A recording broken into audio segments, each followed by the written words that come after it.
ఈరోజు ప్రధానమైనటువంటి అంశం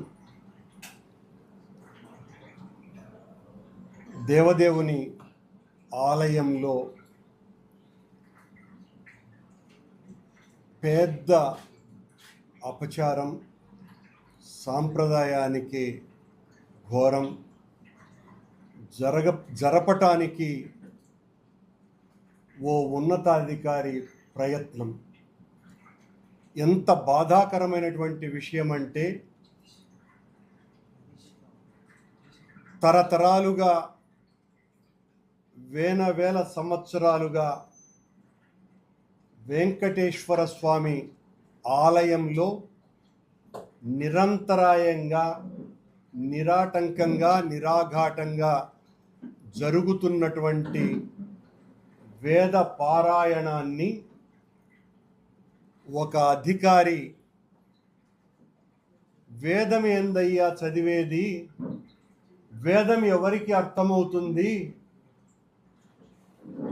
మీరు వెంకటేశ్వర స్వామి పేరు చెబితే చాలు కదా, ఓం నమో వెంకటేశాయ అనండి చాలు అనని వేద పారాయణదారులతో మాట్లాడటం. కొద్దిమంది వేద పారాయణదారులు నాతో మాట్లాడుతున్నప్పుడు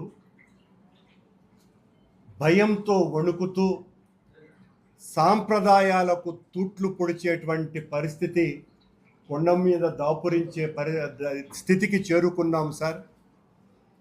వేదం ఎందుకు, వేదం చదవటం ఎందుకు అని అధికారి మాట్లాడితే నోరు మెదపలేనటువంటి స్థితిలో మేమున్నాము అని అంటే, స్వామి ఆలయంలో ఎంత అపచారానికి శ్రీకారం చుట్టారు ఈ కూటమి ప్రభుత్వంలో ఉన్నటువంటి అధికారి అన్నటువంటి విషయాన్ని చెప్పదలుచుకున్నాం.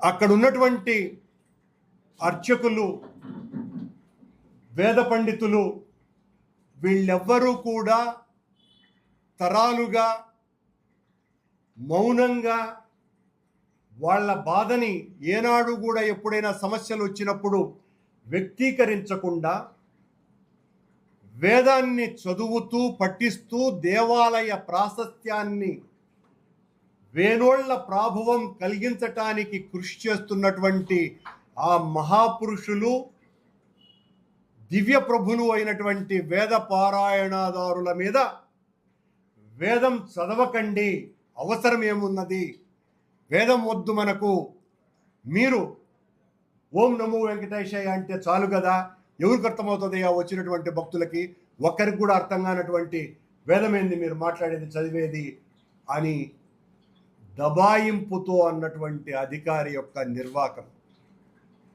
ఎంత సనాతన ధర్మానికి తూట్లు పొడిచేటువంటి వ్యవహారం ఇది. మన సాంప్రదాయాలకు, ఆచారాలకు, హిందూ ధర్మానికి నిట్ట నిలువున గొయ్యి తీసి పూడ్చేటువంటి కార్యక్రమం ఇది. వేదం అంటేనే బ్రహ్మదేవుని వాక్కు అన్నటువంటి విషయం అందరికీ కూడా తెలిసినటువంటిది. సనాతన భారతీయం వేల సంవత్సరాలుగా ఈనాడు ఇంకా కూడా సమున్నతంగా వెలుగుతోంది అంటే ఆ వేద జ్వాల కారణం అన్నటువంటి విషయం కూడా ప్రత్యేకంగా చెప్పాల్సినటువంటి పని లేదు. ప్రాచీన నరులంతా కూడా తమ విజయాలను నిక్షిప్తం చేయటానికి వెండి, బంగారం, కంచు, పాలరాయి లాంటి వాటిల్ని ఎన్నుకొని వాళ్ళ విజయగాథల్ని వాళ్ళు నిక్షిప్తం చేస్తే, మన సనాతన ఆర్యుడు బుద్భుతప్రాయమైనటువంటి వాక్కును ఎంచుకొని తరతరాలుగా వారసత్వ సంపదగా ఈ వేదాలను వేల సంవత్సరాలుగా చెక్కు చెదరనివ్వకుండా కాపాడుకుంటూ వస్తున్నారు. దైవ బలంతో, దేవుడిచ్చినటువంటి వరంతో. ఆ ప్రాచీన విజేతలందరూ కూడా వాళ్ళు చెక్కినటువంటి విజయగాథలు అవి ఈజిప్టు పిరమిడ్లు అయితే ఎడారి గాలులకు కరిగిపోయాయి. వెండి కంచు విగ్రహాలన్నీ కూడా దొంగలు పట్టుకుపోయారు. శాసనాలన్నింటి కూడా చెదిరిపోయినాయి. కానీ ఈ వాక్కు ద్వారా వచ్చినటువంటి సనాతన భారతీయ సంస్కృతి, ఆర్ష సాంప్రదాయం, ఆ భగవంతుని వాక్కును పరిశుద్ధులైన పరిపూర్ణులైనటువంటి వేద బ్రాహ్మణులు నిత్యం నిరంతరం కాపాడుకుంటూ దేవాలయ సంస్కృతిని సమున్నతంగా విరాజిల్లింపజేస్తూ వస్తున్నటువంటి ఈ సాంప్రదాయానికి వేదం ఎవరికి అర్థమవుతుందయ్యా అని బెదిరింపుతో అది చెప్పాల్సినటువంటి పని లేదు అన్నటువంటి విషయాన్ని ఆ అధికారి మాట్లాడటం అన్నది ఎంత గుండెలు నులిపేసేటువంటి విషయం. భారతీయ సంస్కృతి కాపాడబడాలి. భారతీయ సంస్కృతే మొత్తం ప్రపంచానికంతా దిక్సూచి. భారతీయ వేద సంస్కృతి వలనే సనాతన ధర్మాలు కాపాడబడుతున్నాయని చెప్పేటువంటి నమ్మేటువంటి వాళ్ళకందరికీ కూడా సాక్షాత్తు వెంకటేశ్వర స్వామి ఆలయంలో పనిచేసేటువంటి ఓ అధికారి తనకున్నటువంటి అధికార గర్వంతో బలంతో శరాఘాతంలాగా ఈ ప్రయత్నాన్ని చేస్తుంటే అడ్డుకోకపోతే ఏ స్థితికి దిగజారుతామో ఒక్కసారిగా నేను దీన్ని రాజకీయం చేయటానికి కాదు, నేను ఇది సనాతన ధర్మాన్ని కాపాడాలని కంకణబద్ధులైనటువంటి హిందూ జాతికంతా కూడా తెలియపరుస్తున్నటువంటి విషయం. ఇది మన దేశంలోనే, ఆ మాటకొస్తే ప్రపంచంలోనే అత్యున్నతమైనటువంటి దేవాలయమైనటువంటి వెంకటేశ్వర స్వామి ఆలయంలో వేల సంవత్సరాలుగా కొనసాగుతున్నటువంటి ఈ ఆర్ష సంస్కృతిని విధ్వంసం చేయటానికి వేదం ఎవరికి అర్థమవుతుంది అనేటువంటి మాట ఓ అధికారి నోటి గుండా రావటం అంటే ఎంత బాధ కలిగించేటువంటి విషయమో మీరందరూ కూడా అర్థం చేసుకోవాల్సిందిగా కోరుతున్నా. అసలు తిరుమల గోవిందుడికి ఎన్ని పేర్లున్నా ఏడుకొండలవాడ అనే ప్రతి సామాన్య భక్తుడు కీర్తిస్తాడన్నటువంటి విషయం మనకు తెలుసును. కారణం యజ్ఞ విష్ణువు యొక్క 7 అంగాలు 7 కొండలయ్యాయని కృష్ణ యజుర్వేదంలోని మైత్రాయణి శాఖ 6వ ప్రపాఠకం యజ్ఞ దేవోభవయ అనే మంత్రం తెలుపుతోంది. దేవదేవుడైన వెంకటేశ్వర స్వామి నిత్య సేవల్లో వేద పండితులు సుప్రభాతం పాడుతారు అన్నటువంటి విషయాన్ని కూడా ప్రత్యేకంగా చెప్పవలసినటువంటి పని లేదు. నిత్యం శ్రీవారి కొలువులో 4 వేద పఠనాలు గర్భాలయంలో నిరంతరాయంగా సాగుతూనే ఉంటాయి. స్వామివారి సహస్రనామావళి పూజలో వేద వైద్య అనేటువంటి వేదముల చేత తెలియచేయబడేటువంటి వాడా అన్నటువంటి స్వామివారి విషయం వెంకటేశ్వర స్వామి ప్రకటించుకున్నాడు అన్న విషయాన్ని గుర్తు చేస్తున్నాం. వెంకటేశ్వర స్వామిని వ్యాస భగవానుడు ఈ రకంగా వివరించినాడు.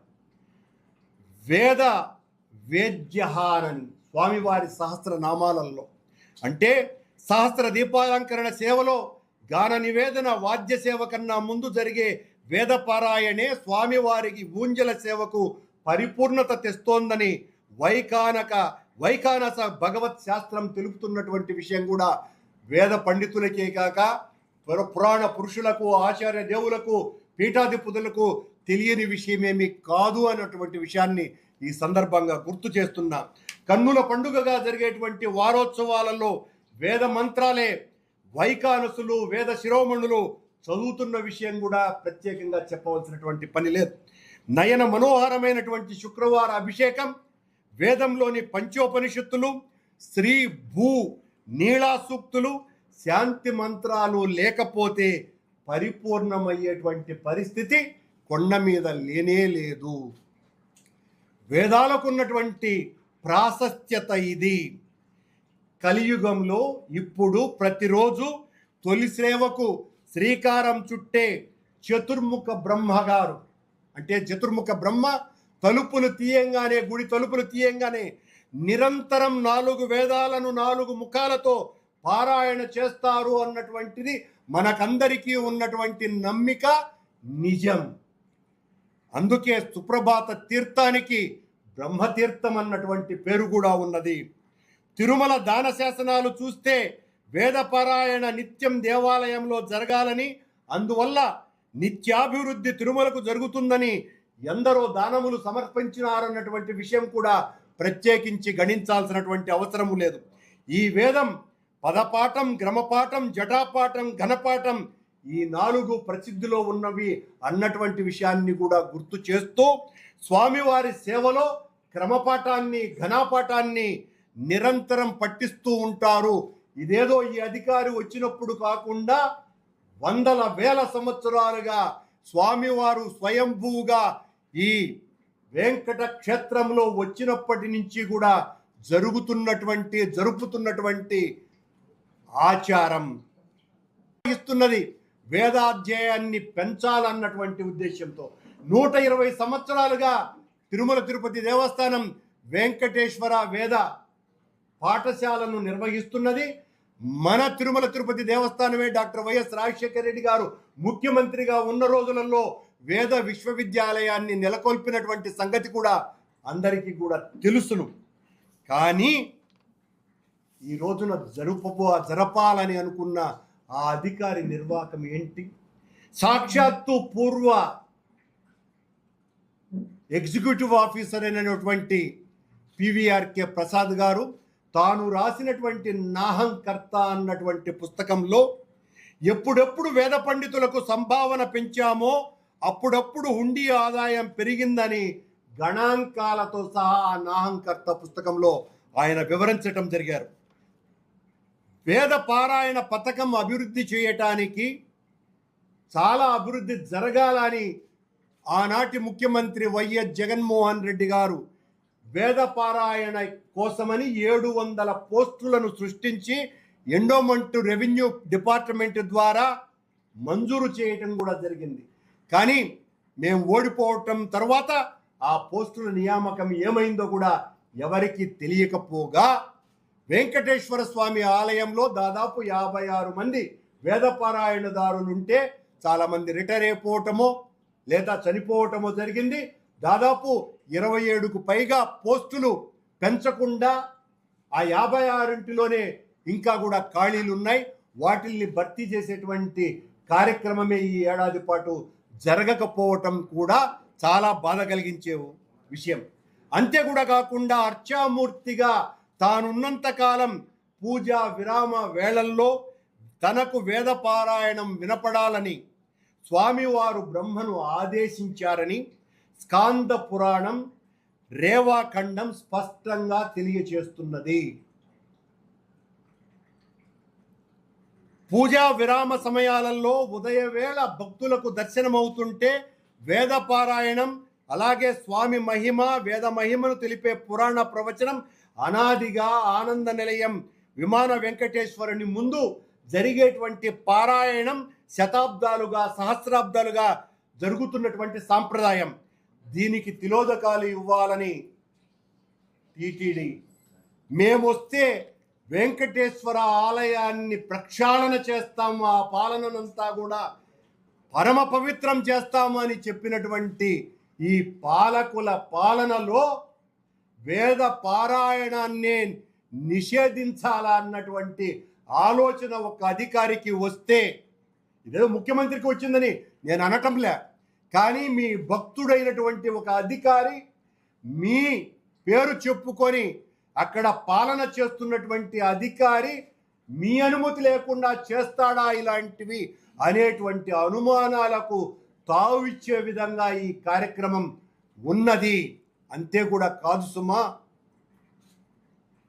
ఈ అధికారే ప్రధాన అర్చకుడుగా ఉన్నటువంటి ఒక అర్చకుడి కుమారుడికో కుమార్తెకో ఈ మధ్యన పెళ్ళైతే ఆ పెళ్లికి వెళ్ళి ఏంటి ఇంతమంది విఐపీలు ఈ పెళ్లికి హాజరయ్యారే అని ఆశ్చర్యం వ్యక్తం చేస్తూ ఇక మీదట అర్చకులనందరినీ కూడా ప్రతి ఒక్కరిని తనిఖీలు చెయ్యండి అని ఆదేశాలు ఇచ్చినారు. ఇది కూడా నేనేదో అభాండం వేయటానికి చెప్పాల్సిన అవసరం నాకు లేదు. నేను దేనికైనా సిద్ధమే. ఆ అర్చకులంతా వణికిపోతున్నారు.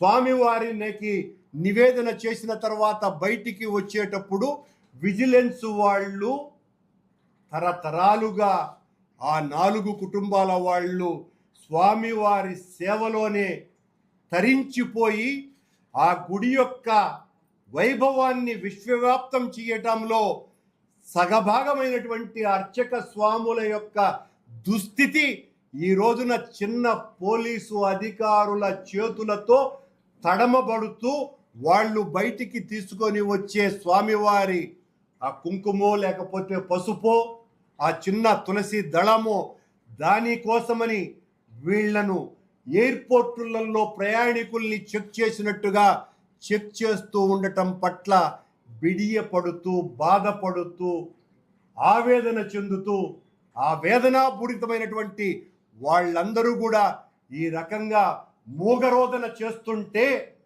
ఏం సందేశం ఇస్తున్నాం మనం వెంకటేశ్వర స్వామి ఆలయం నుంచి? ఈరోజు